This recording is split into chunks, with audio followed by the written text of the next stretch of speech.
Major support for Do the Math has been provided by Chevron, the Kern County Superintendent of Schools, Edison International, California Resources Corporation, Kern Schools Federal Credit Union, Panama Buena Vista Union School District, Bakersfield City School District, and the Kern High School District, with additional production assistance provided by these supporters of education in Kern County and throughout the state of California.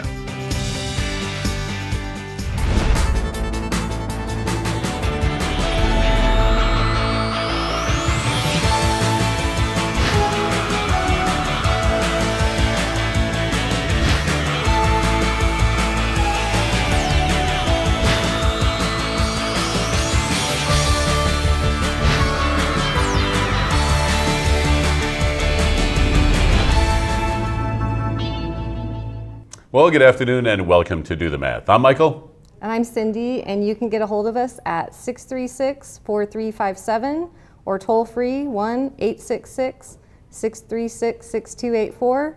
You can email us at dothemath@kern.org or watch us online at dothemathonline.net or look for us on social media. All right, so there's a lot of different ways kids can get a hold of us.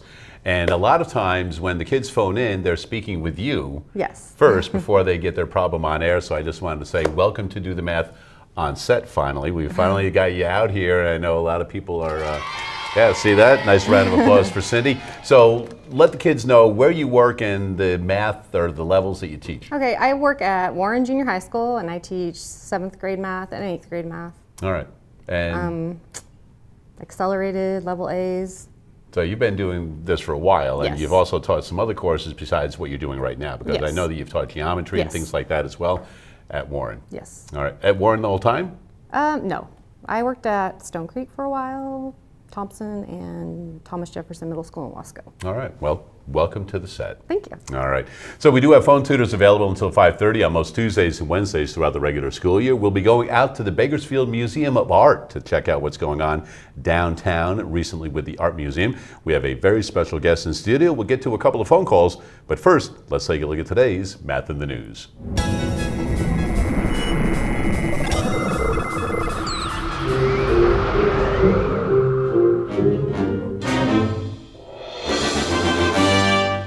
All right, so today's Math in the News has to do with sports. Are you a sports fan at all? Yes. Do you have a favorite sport you like to follow? Football. Football, Yeah. all right. Professional, college, high school? NFL. NFL. Do you have a favorite team? I really don't. You don't? My son's Eagles and has been for years. But, Okay. So I root for them just so I don't have to listen to him complain. But All right, well, I'm a New York fan, obviously, from moving out here, so my Giants aren't doing so well. So I figured, why not put the highlight on a couple of California teams? So we can see this is a box score from last weekend. So when the Rams were playing the 49ers, and the Rams got the win on that game. And there are a couple of things that you can look at when looking at a box score when you're trying to apply some different mathematics to it. So obviously, first, you can see that the game is broken down into quarters, 1/4, and then you have a total at the end. If you look at the first quarter, you can see that there was only one scoring instance for Los Angeles with a field goal at 6:34. So 6 minutes and 34 minutes had elapsed, or is that how much time is left? See, so there's two different things you can look at right there. If you take a look at the second quarter, you can see that the first score happened at 14:23 and the second happened at 12:59. So now we can take a look at that and go, that is the amount of time that is remaining in that quarter. So you can also take a look and you can practice elapsed time. So you can take a look at, all right, so from the time that this field goal at 10:05 occurred to the next score, 2 minutes and 30 seconds, how much time elapsed? So you can practice that for taking a look at time. Taking a look at the statistics, you can also take a look at where they have completions, attempts, and then interceptions, which is down here. And you can see how on one team they had 18 out of 24. Now if we had 18 out of 24, we can think of that as a fraction. And if we had 18 over 24, how could we simplify that? we could simplify it by 6. Right, so we could simplify it by 6, so that we see that that would be 3 out of 4. So 3 out of 4 would be 75%, and that quarterback completed 75% of their passes. So then we can go all the way down to the bottom, and we can see some individual statistics. And we can see that the first one says rushing. So for Los Angeles, the person M. Brown ran it 13 times for 65 yards, and you can take an average of how many yards they rushed per attempt, and we can see that that would be 5, dividing 13 into 65. And you can see there are a lot of different stats. As with every other sport, there are a ton of numbers involved with it, and that's quickly just how you can take a look at a football box score, and that is today's Math in the News. 636-4357 is the phone number. We do have phone tutors available until 5:30. In studio with us right now, we have Tanveer. How are you today? I'm fine, how are you? I'm excellent myself. Why don't you let everybody know where you go to school and what grade you're in? I'm in 6th grade and I go to Stockdale Elementary. How long have you been at Stockdale Elementary? For about 5 years now. 5 years? So you went there first, second grade? Somewhere around there? Grade, yeah. Second grade? Everything good at Stockdale? Yes. Yeah. You like it all right? Yeah. Yeah. What are you going to miss about it? Because next year you're off to junior high. Because you've been there for 5 years now, right? Pretty comfortable, right? Yeah. Well, some of my friends aren't going to the same junior high as me, so. So you'll miss some of those people, right? Yeah, you know what? That's the thing. When you go to junior high, you guys kind of split up a little bit. A lot of you will go to the same one, but a lot of people go to some different schools. Yeah. Well, how's math going this year? Math is pretty well. It's going pretty well? Yeah. All right, well, you know what? You've got a couple of homework problems here. Let's go ahead and tackle one right now, okay? Head on over to the board. You and Cindy, you're going to work on this problem. All right, so we have -5. So start over on the left so you've got plenty of room. All right, so -5, open parentheses, 1 plus 2n, close parentheses, is equal to 15. So go ahead and solve that for us, please, and then explain to Cindy what you're doing as you go through the problem. All right, so first you multiply -5 by 1, and so you get -5. Then you multiply that by 2n, which you get -10n, and then which equals 15. So I get this and subtract it from 15. So minus -5, and then I get 10 positive, 10,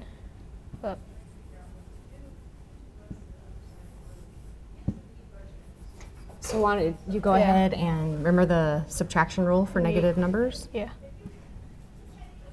So you subtract -5 from positive 15 and you get positive 10. So what do you do when you see that double negative like that? What happens? Oh, you change the sign Okay. from positive And? to positive, There you go. and you get 20.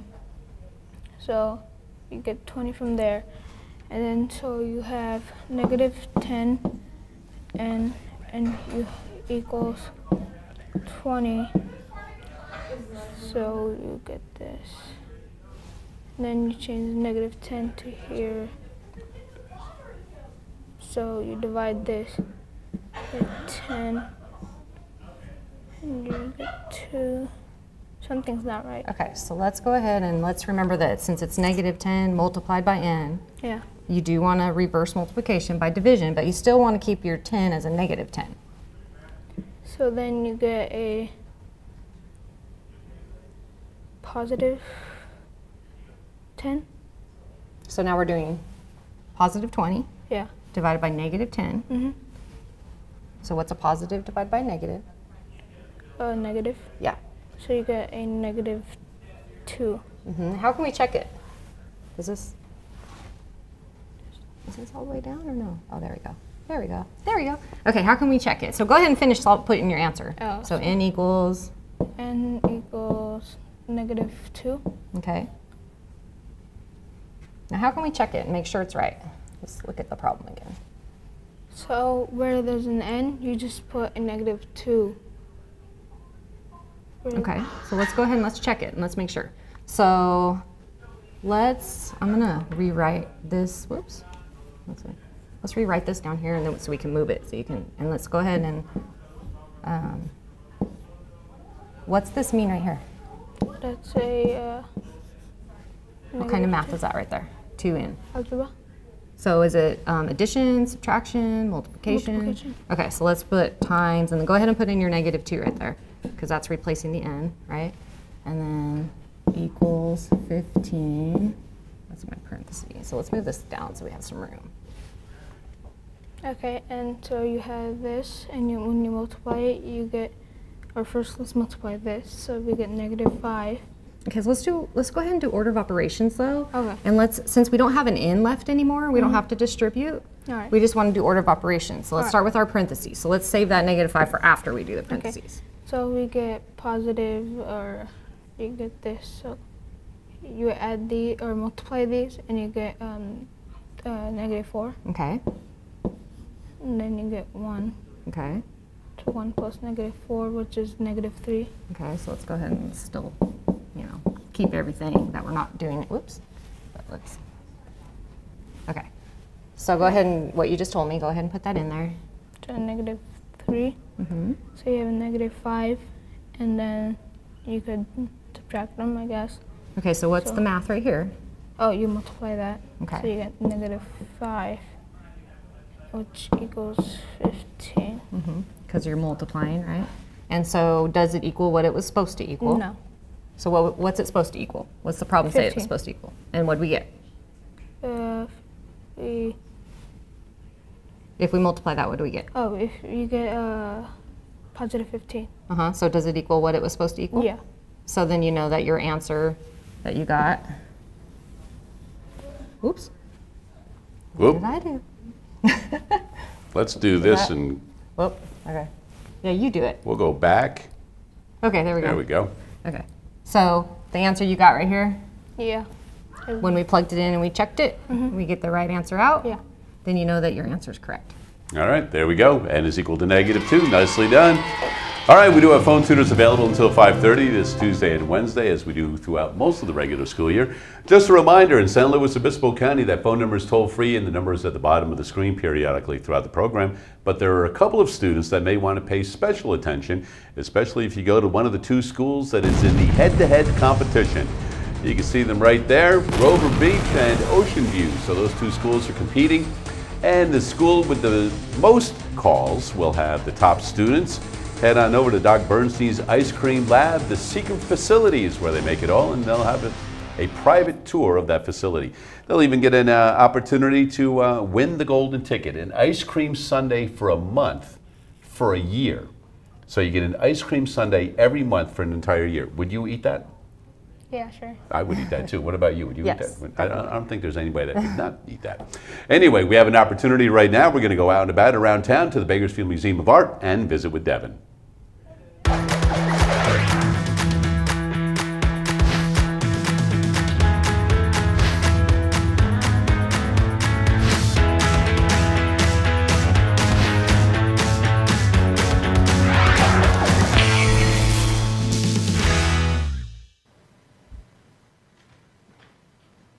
Hey, thanks a lot. We're here live today at the Bakersfield Museum of Art with Do the Math, and we're going to take a look at how math applies to the art world in particular, and some of the jobs that entail applying math to making the experience of coming to a museum more appealing, more informational, and a lot more breathtaking. So I'd like to introduce to you today Rachel Magnus, who's the curator here at the Bakersfield Museum of Art. Rachel, thanks for having us today. Thank you for coming to the museum. So tell us a little bit about the Bakersfield Museum of Art, how long we've been here in this community, and what is the mission of the museum? So the Bakersfield Museum of Art opened in 1956. We've been here for almost 63 years, and we are very proud to have a museum for that long in Bakersfield. It was opened with a very passionate group of people in the late 50s that have been able, some of whom are still involved in the museum. So Go ahead. we are we're in the main exhibit hall of the museum, and there are exhibits that consistently rotate through, refreshed. And tell us a little bit about the exhibit we're in today. Yeah, so this artist is an abstract artist. This is a survey show, so we have 50 years of work on display in this exhibition space.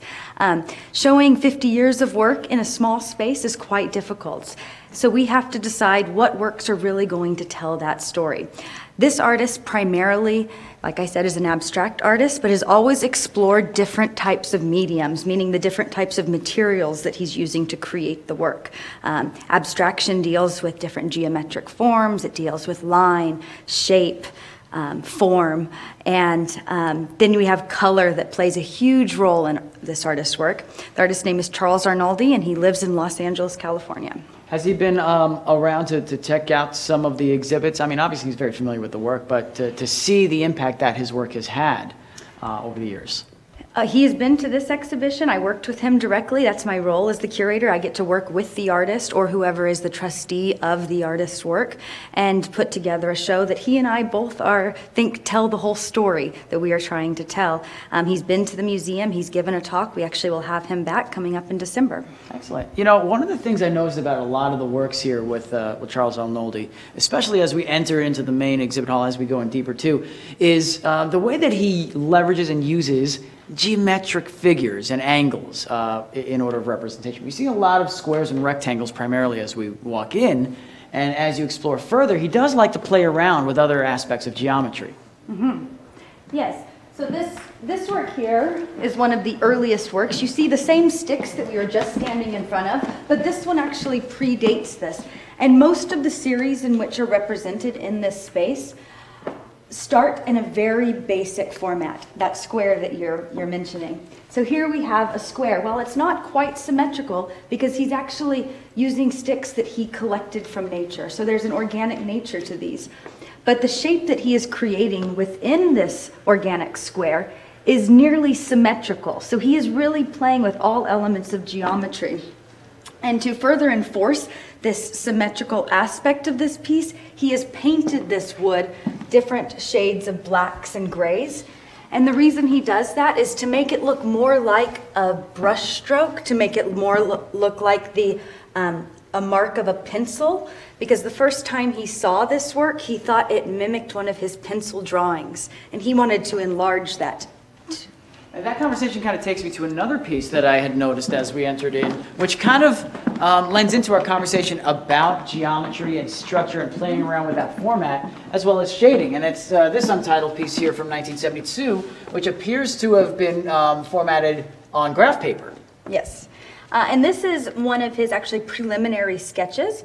And he's using this graph paper as, well, the material he's actually working on is he's wrapping wire around sticks and seeing how much bend he can get into those. And this is just playing with that shape that he is going to create. So this ends up being an abstract sketch of something he would physically build with materials. This will be a sculpture eventually. But using that graph paper as the format to work within, to express and visualize to himself what this would look like in real life. Mm-hmm. It's a great way for him to actually measure something without necessarily having to.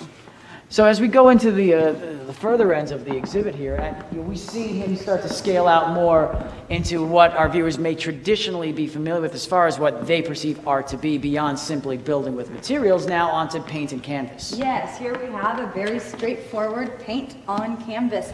What's interesting about this piece is, well, a lot of the surface has been left exposed. We see the linen, which what that does is makes all of these shapes really pop out. So whenever you look at them, they almost seem to float and levitate above the canvas. So, you know, we look at a lot of the work of this artist, and you know, this is, like you said, over 50 years worth of work. Of playing around with shapes and expressing general concepts, as well as how they interact with light as well. What is your biggest takeaway as far as the geometry as a structure of art, beyond simply the artist here, but how artists generally utilize geometry and angles in communicating ideas and expressions? Well, I think it's, a fundamental elementary level. It's how we start out making any art. The line is the most basic form of communication. Each child starts their first drawing, their first letter, their first number with a line. As artists develop and advance, they have to advance those skills, but geometry, lines, shapes play a vital role. And it also plays a vital role in what I do in laying out this exhibition. And that's a big part of the curator's role as well, is not just to collect the art, but make it accessible for viewers and to build this experience as you walk through the exhibit hall, to really tell the story and allow as many people as possible to interact with the story being told. So when we come back, we're going to talk to Rachel a little bit more about how she utilizes math in her role as a curator here at the Bakersfield Museum of Art. But for now, we'll send it back to the studio. Mike, back to you. All right, thanks for that, Devin. Hey, do remember we have phone tutors available until 5:30. We've got Tanvir, a 6th grade student from Stockdale, working in studio with us. And right now we're going to go to the phones for a 6th grade student from Reagan Elementary. Caitlin, how are you this afternoon? Good. And are you working on equations like Tanvir is? Yes. All right, as soon as you're ready, let's hear the problem that you're working on. Negative 5n plus 17 minus 8n equals 56. Negative 5n plus 17 minus 8n equals, what was that last part? 56. 66? 56, I think. 56, okay. All right, so tell me how you would start this problem. So I first did negative 5n minus 8n, which is negative 13n. Okay, so you went ahead and you simplified by combining your like terms, and then what'd you get? Negative 13n. Okay. And then I had equals 56 minus 17. Oh, so you already did something with the 17 as well? Yes. Okay, so let me go ahead and, so I went ahead and I combined your like terms like you told me, and then you said that you subtracted 17? Yes. Okay.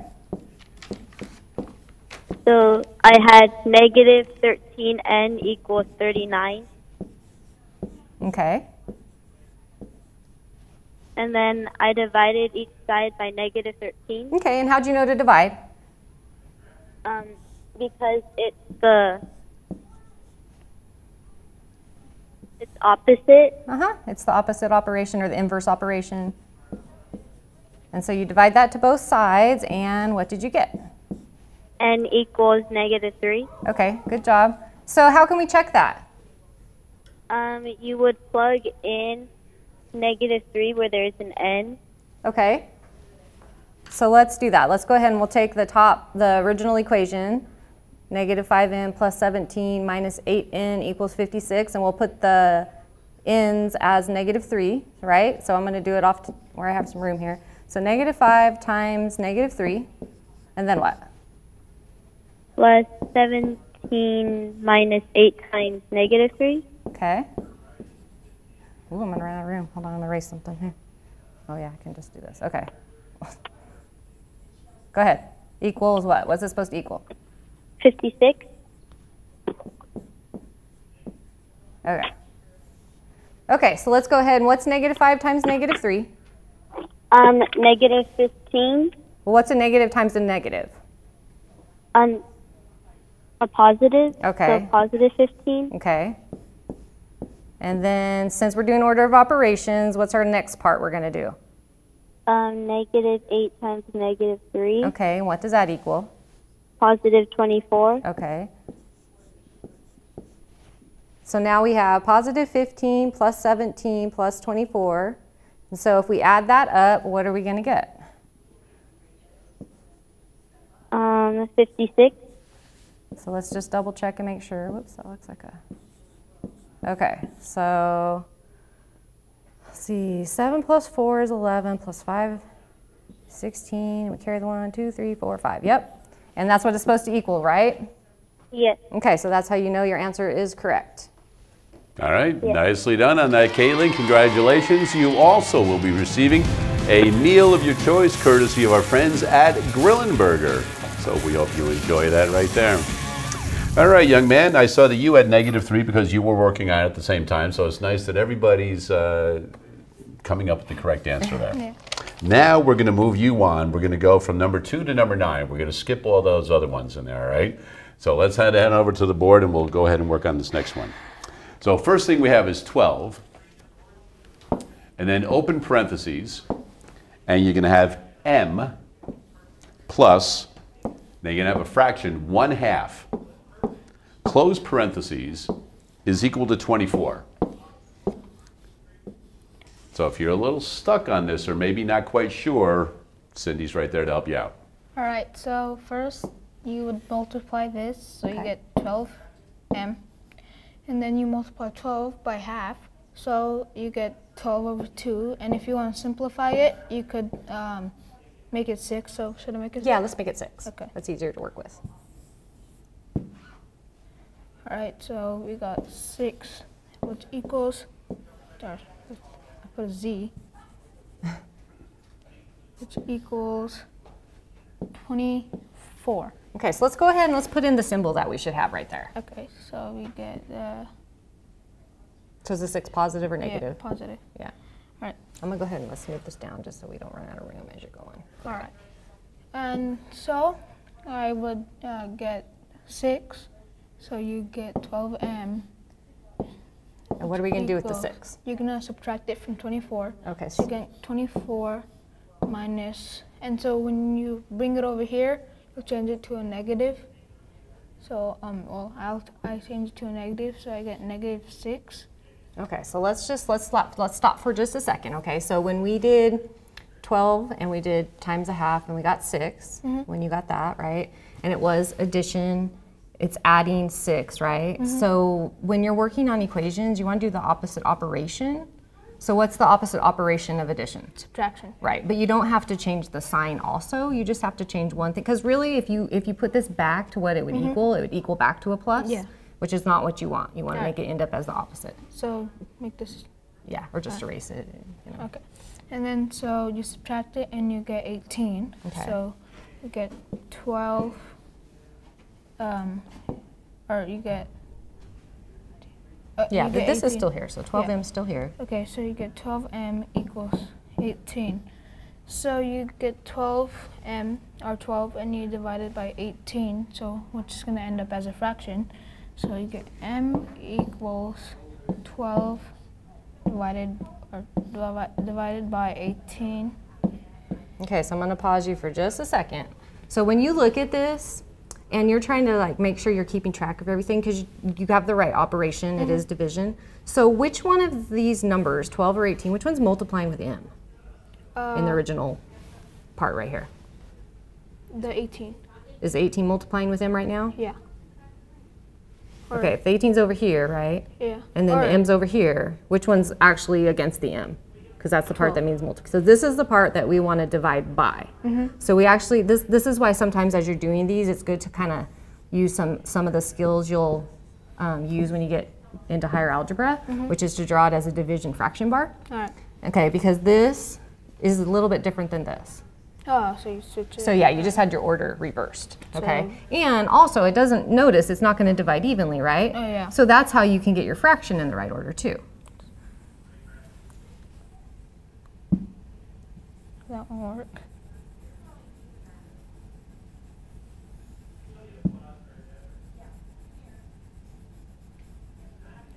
Okay, so we get m, and then you get 18 18 over 12, Okay. and then so you can do that, reduce that to 1 and half.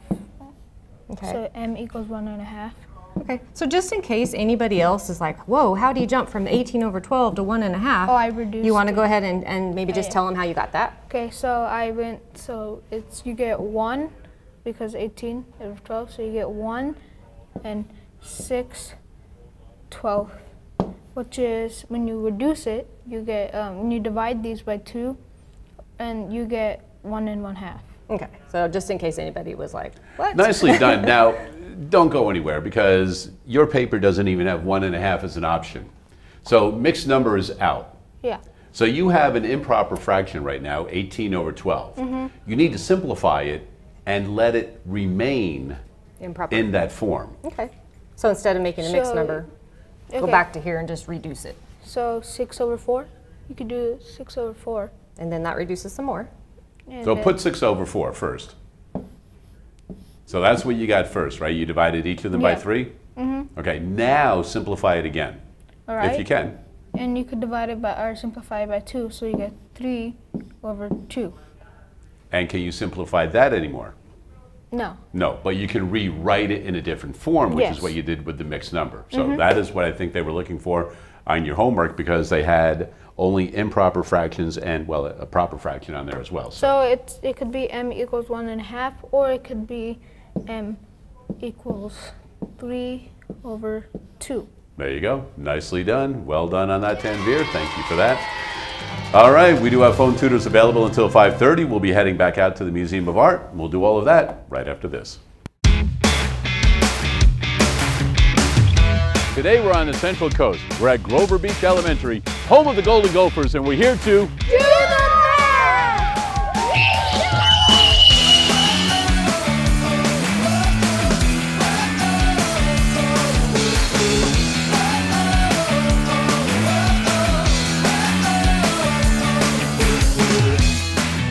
All right, today we're in Grover Beach at Grover Beach Elementary. We've got some students in 4th grade as well as 6th grade, and we're going to work with some manipulatives. Have you guys ever worked with objects in math before? Yes. All right. So do you like that more, or do you want to just do stuff out of the book? I usually do it out of the book. I like both. But would you rather do the manipulatives today? Yeah. All right, let's do that. All right, so how many of you guys have ever used these? These are polydrons. Have you guys ever used these? Yeah. A little bit? Not ones that look exactly like that. Well, that's all right. There's a lot of different types, all right? So here's what we're going to do. Just to kind of start passing out a lot of pieces, spread them out, all right? Get some in front of each of you. There's a lot of different shapes and sizes, all right?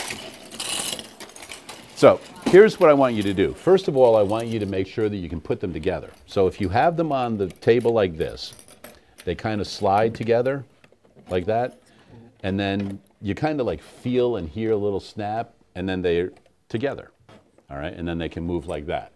So just practice putting them together like this, all right? So you can just take 2 pieces, all right, and put them together, all right? They kind of snap together. There you go. See, they're not going to go right up to each other as long as you get them like that. There you go. So what you want to do is, see how these 2 are together? You want to flip this one so it's on the opposite. There you go. How exactly do you? Then come on over and help you out. All right, so these 2. Because right now, you see how those are right exactly opposite, the same? You want to flip one so that they're opposite, and then you just go like that. Squeeze it a little. Oh, I see. And now it's together. Okay? Perfect. Flip that one. Squeeze it together. There you go. Do you hear that snap? Yep. So here's what I want you to do. I want you to make a 3D object. Because if it's down like this, right, that's just 2D, right? So I want you to make something. See, now you're getting into the 3D, right? So what I want you to do is see if you can put a top and a bottom on that. I can make a tiki. Make anything at all that you like.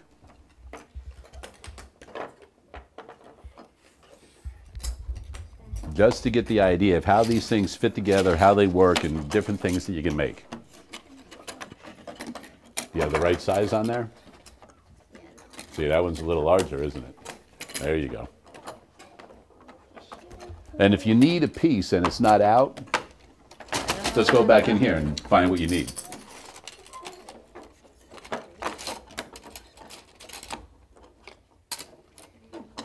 Need another little triangle like that? The green or the blue will work, because they're the same size, just different color. I finished it. There you go. And what did you make? A square. It's a cube. There you go. That's exactly what I was looking for, because this would be a square, Yeah. but now that would be a... Cube. And what's the difference?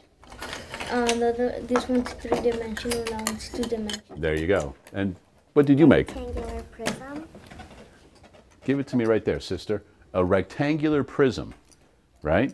Now, what makes that a rectangular prism? How did you know that that was the proper vocabulary for that?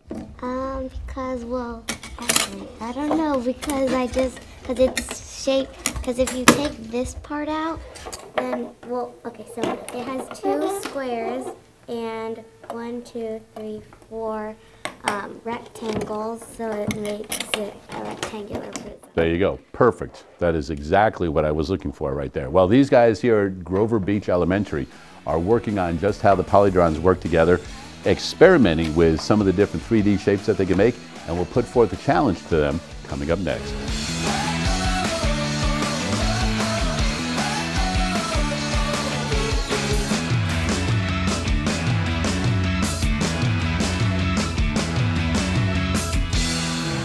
Well, big thanks to Mr. Snyder and the students over at Grover Beach Elementary. A lot of fun working with those manipulatives and being able to make things and then see how we can apply that to different mathematics that we were doing over there with them. We do have phone tutors available until 5:30. We've got another phone call to get to. We've got Tanvir in studio, but right now we're going to go back out live and about the Bakersfield Museum of Art and visit with Devin.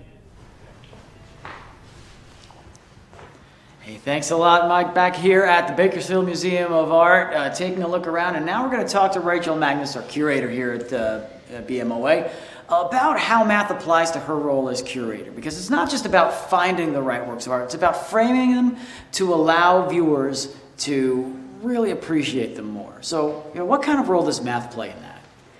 So much of what I do, I do have to learn about the artist. I have to figure out what is going to be the most interesting to the viewer. But a lot of it is deciding how the viewer is going to experience the room. So before the work even gets into the museum, I take an Illustrator file of the space and start playing with the pieces and thinking about what pieces are going to really work well next to each other, what pieces will amplify the piece next to them, which pieces cannot be next to each other because the colors don't work next to each other or there's shapes that might be competing. And then I think about how to evenly space a room, how to create kind of pathways that will lead a viewer through the space. So you build the workspace before you actually build the workspace. You have a virtual setup, and then you're able to lay everything out based on the vision you've constructed, using some of the measurements you anticipate based on the information you've already received. So, what are some of the key things to look out for that maybe if you've been to a museum you hadn't noticed the first time? I think you can learn a lot when you actually start thinking about why a curator would have put one painting next to the other. There's always going to be a lesson there. Sometimes a curator might put two paintings next to each other because they really want you to notice a certain color. And when they're next to each other, that really comes forward.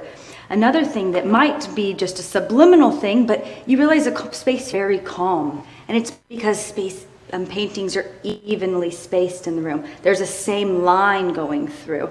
While the top of the paintings might not all be at the same level, the center of those paintings takes our eye and it guides us through the space. And that follows through with the captions as well, the little bits of information that patrons of the museums may need to help them appreciate and understand the work more.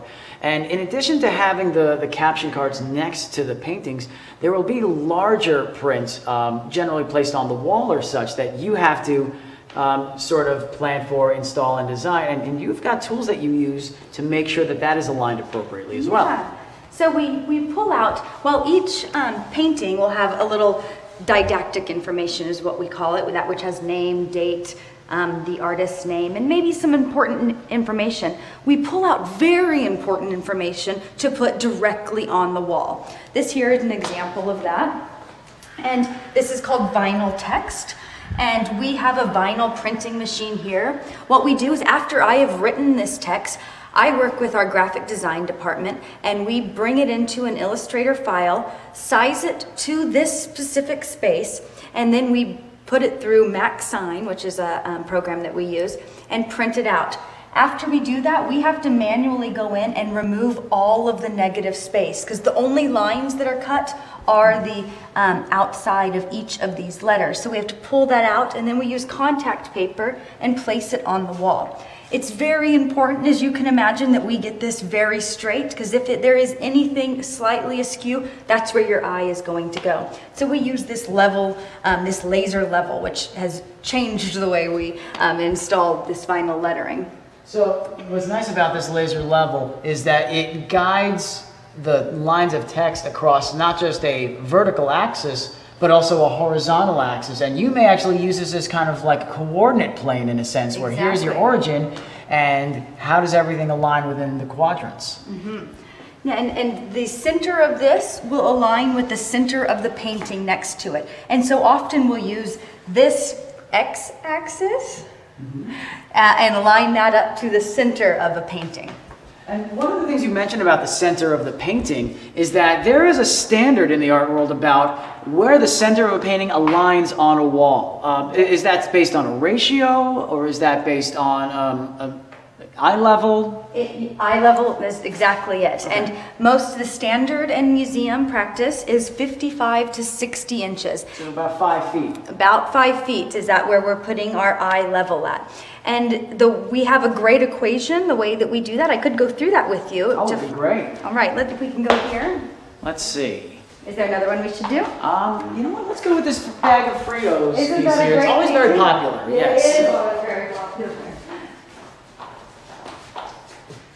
So the way we do this to make sure that each painting is hung with the 60 inches just to the center, our first equation, or the first number that we'll get, is the exact height of the painting. So we have 12.5 inches. Okay. In order, then we will take the back of the work, go to the center of that frame. You also can see where the artist wrote, which is always kind of fun. To Rachel Magnus, I curated this show. So we have just 2 1/4. And that's off of the wire in the back, not necessarily a point. So because that's how far down it'll hang. So that's where our nails, we use screw here, will have to go. So we have that 12.5. We'll have to divide that by 2. Okay, so that I'm going to have brings you us help to, me. Sure, 12.5 divided by 2, so that's going to be about 6 1/4. Yes, and then we will subtract 2 1/4. So that's going to give us 4. And we will add 60. So 64. So 64. So what that does is that means that 64 is going to put us right in the center, and that is where our screw should go. Let's see if we did it right. See Just that? out there, right on the money. Right on the money, 64. So by putting it 64 inches from the floor, you're going to guarantee that this piece is at eye level at about 60 inches. And not just eye level, but the same level as every other work in this space. That's phenomenal. That was a wonderful exploration there. So when we come back, we're going to talk to Rachel about how you can become a curator, how you get into this line of work. But for now, we're going to send it right back to the studio. Mike, take it away. All right, thanks for that, Devin. And a little bit more math involved than what most people would think at an art museum. We'll visit with Devin in just a little bit. We're going to make you do some more work, but not equations anymore. But we're going to let you take a break right now because we're going to go to the phones. And Tiara, how are you this afternoon? Hello, Tiara. Hi. And you're doing an estimation problem, is that correct? Yes. All right, as soon as you're ready, let's hear that problem. Okay. So it says 60% of 52. So 60% of 52, and you're estimating. Correct? Uh-huh. Okay. So, whoops. Since we're estimating 60% of 52, what's 52 close to that we could use for an estimate?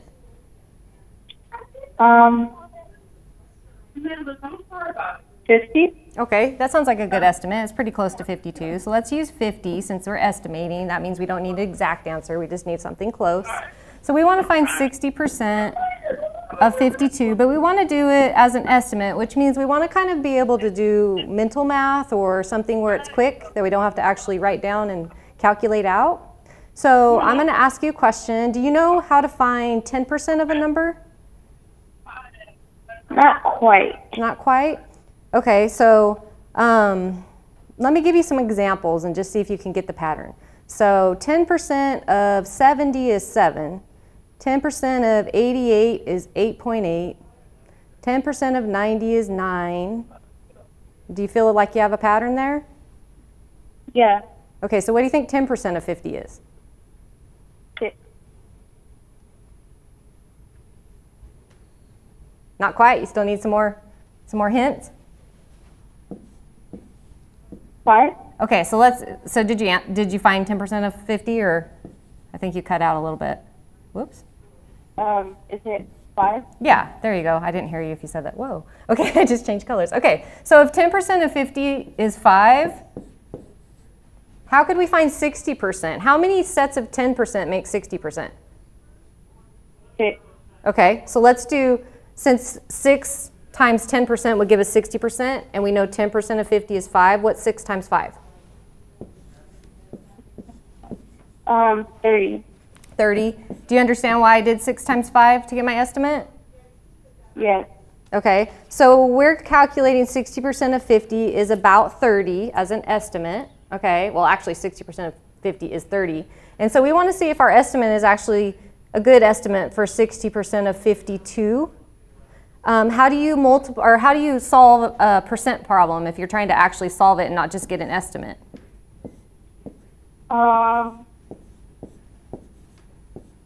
Like if we wanted the exact answer, do you remember what to do? Have you guys learned that yet? No. Okay. So what is, do you know the decimal for 60%? 6.0. Close. Since it's like 60%, which means 60 hundredths, 60 out of 100, do you know the decimal for 60 hundredths? 0.6.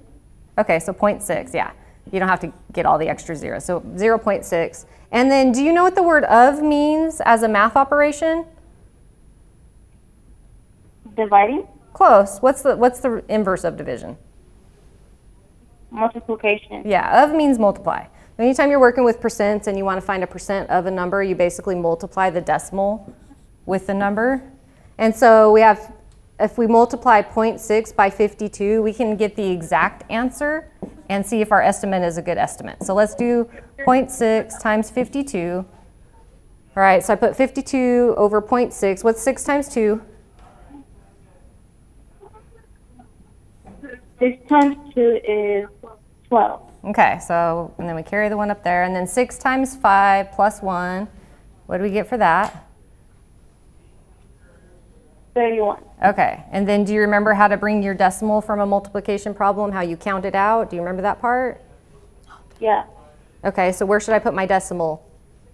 Right now I have 3, 1, 2. Where should I put my decimal?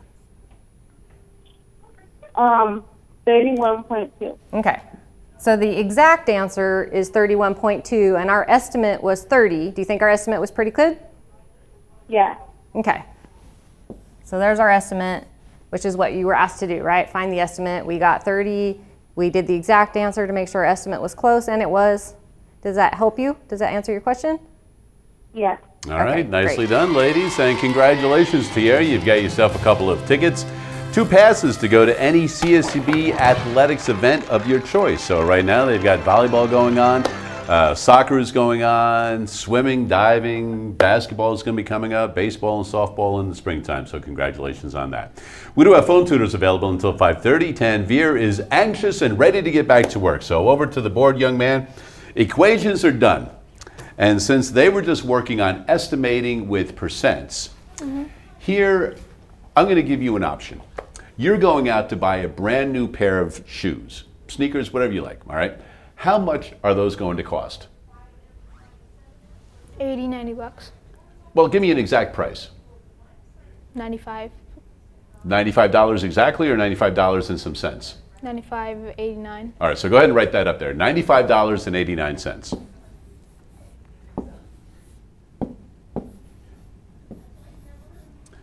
And because you're a great customer of mine, I'm going to give you a discount today. All right? Okay. And I'm going to let you choose the discount. Would you like 10%, 15%, or 20% discount? 20%. All right, put 20% up there.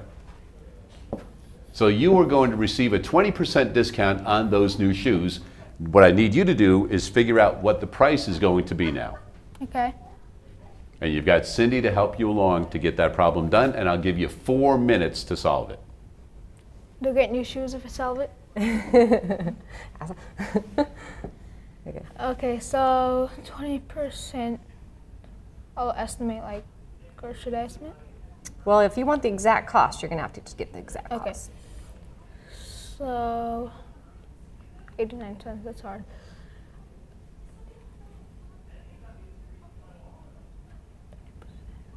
So you multiply 95 by 0.2. Okay. 0.2. Yeah, that's a good start.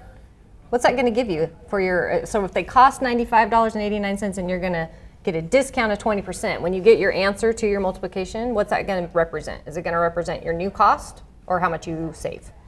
How much I save? Okay, just making sure 0.2. we're on the same track.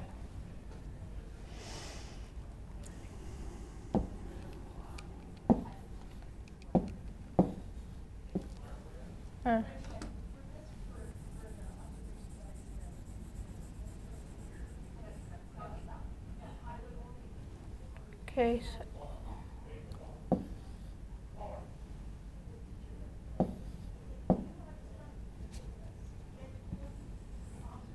So do you have to line up your decimals when you multiply? Do you Yeah. remember? Only when you add, actually. So you actually could do it. And I'm going to save you a little bit of time right here. So if you go 9589 times 0.2 for 20%, that's going to come out to be, so draw your line and you can go ahead and put what this is going to come out to be. 19.178. And I gave it to you like that because I want you to round it. Okay. So this, if it was on like over 5, I can add 1, but so let's, before you round it, because you are rounding correctly, since this is money, right? This is all about money. How many decimal places can money have? 2. Okay, so we have to round it to the penny then, right? So we want to round it right here to that number. So we have to decide if that number stays or if it changes. That number will change to a 0 because, or actually, yeah, it'll change to 0, right? So when you're rounding, so basically you're either going to go, okay, I'm going to save $19.17 or, whoops, or $19 and what would this round to? What, you always round up by 1, so what's one more cent than that? 8 or 18. Yeah, so we have to decide, you know, should it stay at 17 cents or an 18 cents? So what do you think? So if you look at the next number, is it big enough to make it change? Yeah. Okay. So then what would it become? 18. Yeah, so let's just write it over there so you don't have to. All right, so now that you've got the discount, I want you to hold on to that. We're going to come back to you guys in just a minute to finish up that problem. Right now, we have one more opportunity. We're going to go back out live to the Bakersfield Museum of Art and visit with Devin. But it's a grade 7 reason. Hey, thanks a lot, Mike. Back here at the Bakersfield Museum. This might be the loudest I've ever spoken in this space, and I feel like I can get away with it today. Back here with Rachel Magnus, the curator here at the Bakersfield Museum of Art. You know, we were talking a little bit about this piece. Could you describe to us the purpose and the process of the work here?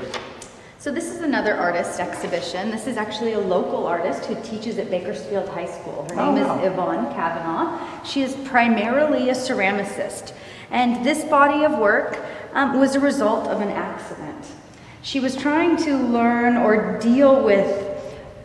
find a way to deal with life and reinterpret it in her making of art. And in order to let go on the wheel, she would let a ceramic piece go around one extra time, which would allow gravity to take hold and they begin to collapse. So each one of these represents a unique and distinct failure in the creation of a vase. And we had discussed during the break how every single one is very unique and creates very unique shadows.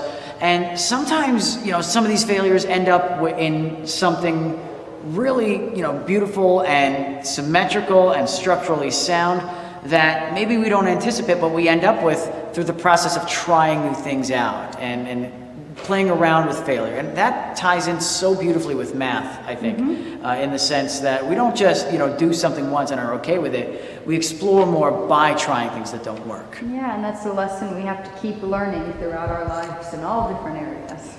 Rachel, there's always a lot happening here at the Bakersfield Museum of Art. Let our viewers know a little bit about some of the events coming up here. Yeah, the Museum of Art, we are open every day, Tuesday through Saturday, and we're here from 10 to 4. There are some really great opportunities for you to come. If you want to bring your family, we do have free days. Every first Friday is free and every second Saturday is free. What's great about second Saturdays is we always have a project, an art project that you can do in one of the spaces that relates to one of the exhibitions on display.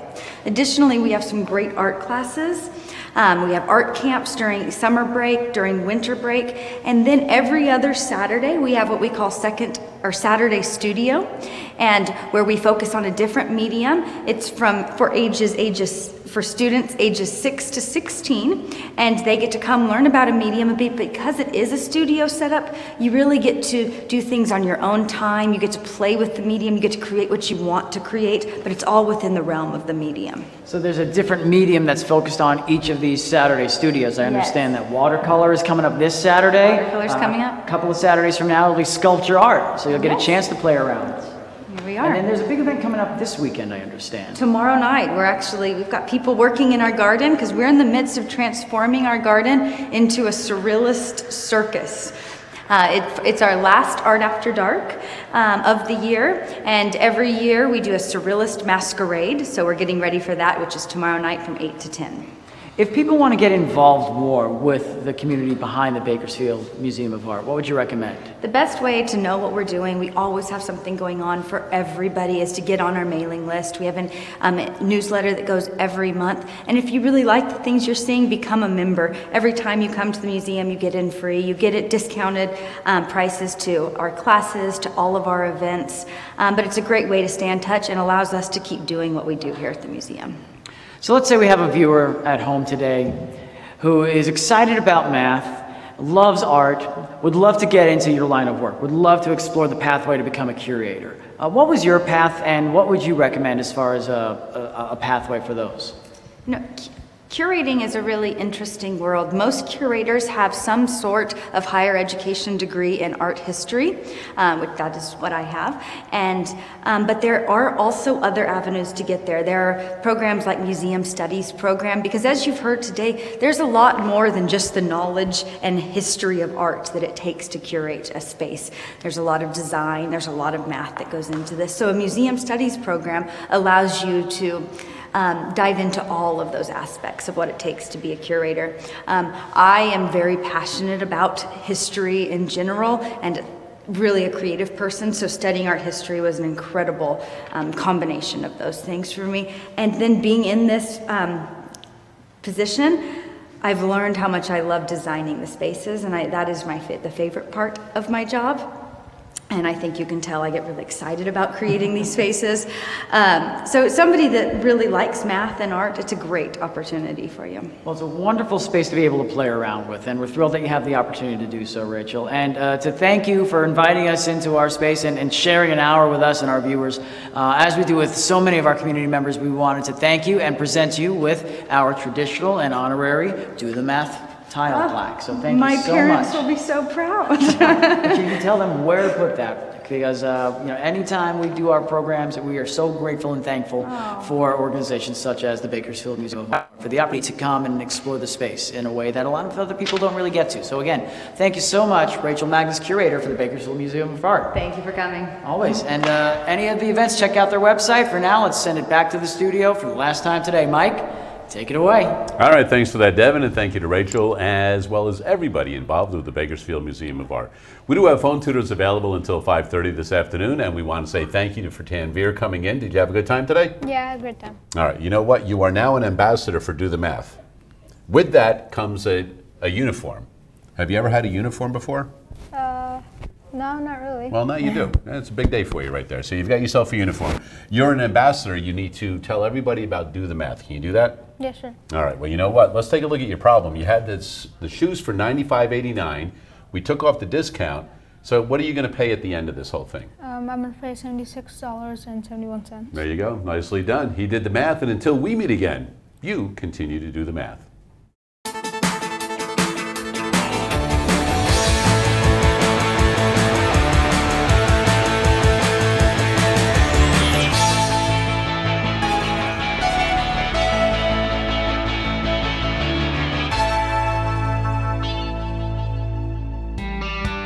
Major support for Do the Math has been provided by Chevron, the Kern County Superintendent of Schools, Edison International, California Resources Corporation, Kern Schools Federal Credit Union, Panama Buena Vista Union School District, Bakersfield City School District, and the Kern High School District, with additional production assistance provided by these supporters of education in Kern County and throughout the state of California.